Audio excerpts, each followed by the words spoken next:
अस्सलाम वालेकुम दोस्तों, मेरा नाम है सुल्तान बाकर और आप देख रहे हैं मेरा YouTube channel medical health gulf information.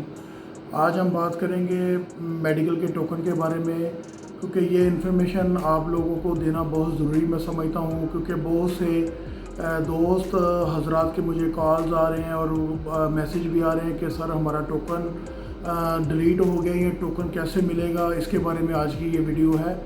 तो आज चलें वीडियो शुरू करते हैं। आज मैं आपको बताऊंगा कि अगर आप किसी भी एजेंट को या एक या दो कोई ऐसे बंदों को देते हैं, अपना पासपोर्ट का नंबर या पासपोर्ट की डिटेल देते हैं, तो टोकन जब आप इशू कराने जाते हैं तो आपको ज़ाहिर है डिटेल देनी पड़ती है, तो आप दे देते हैं।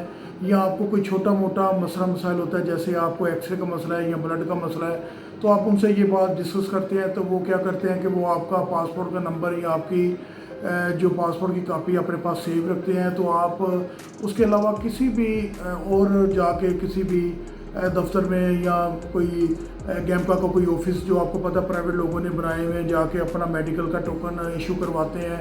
तो जब आप टोकन इशू करा लेते हैं तो मेडिकल सेंटर में अपना मेडिकल कराने जाते हैं, तो वहाँ पे आपका मेडिकल हो तो जाता है, लेकिन जब आपकी रिपोर्ट ऑनलाइन होनी होती है या अगले दिन आपकी रिपोर्ट के बारे में आपको सेंटर से मालूम करना था, तो आप जब सेंटर में फ़ोन करते हैं तो सेंटर वाले आपको बताते हैं कि जी आपका टोकन तो डिलीट हो चुका है, आपका तो टोकन हमारे पास शो नहीं हो रहा। इस वजह से आप परेशान हो जाते हैं और आपकी फ़ीस ज़ाया होने के भी चांस होते हैं।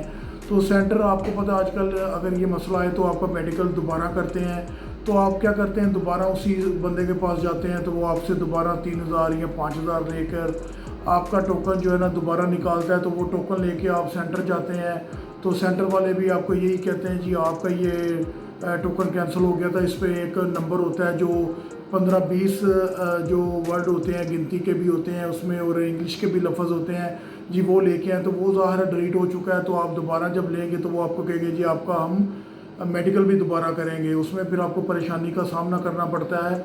तो वो आप दोबारा जब उनको फ़ीस जमा करवाते हैं, वो आपसे हाफ़ पेमेंट लेते हैं, यानी कि 4,000 या 6,000 लेके ब्लड की और एक्सरे की आपका दोबारा करते हैं और आपको 3 दिन का टाइम दे देते हैं। उसमें वो 3 दिन में ये देखते हैं कि आपका टोकन दोबारा कैंसिल होता है या नहीं होता, या कोई आपको कोई प्रॉब्लम तो नहीं है, या वो ये डेटा चेक कर रहे होते हैं कि आप कौन कौन से सेंटर में इंटर हुए हैं। वो अपने जो भी उनके सोर्सेज होते हैं उसमें से वो पता करते हैं। जीसीसी साइट में आपका पासपोर्ट इंटर करके आपको देखते हैं आपने कौन कौन सेंटर से मेडिकल करवाया, या आप कहीं इंटर हुए हैं या नहीं हुए, या आपका कोई एक्सरे में प्रॉब्लम या ब्लड में कोई प्रॉब्लम तो नहीं है जो हम नहीं देख पाए या नहीं आपको चेक कर पाए। इस वजह से मेरी आपसे यही लोगों से ये भी रिक्वेस्ट है कि आप जब भी कभी मेडिकल के लिए जाएं तो आप किसी से इस तरह की डिस्कस ना करें कि हमें ये प्रॉब्लम है, ये इस वजह से करा रहे हैं। जस्ट आप अपना उनको बायोडाटा बताएं और अपना टोकन लें और अपना मेडिकल कराएं। या आप अपने मोबाइल से भी अपना टोकन ले सकते हैं। जीसी साइट पे आप कोई गल्फ वापस साइट पे जाके अपना वो टोकन निकाल सकते हैं, जिसकी पेमेंट जैज़ कैश से भी होती है और आपके जो एटीएम कार्ड है उससे भी पे हो जाते हैं।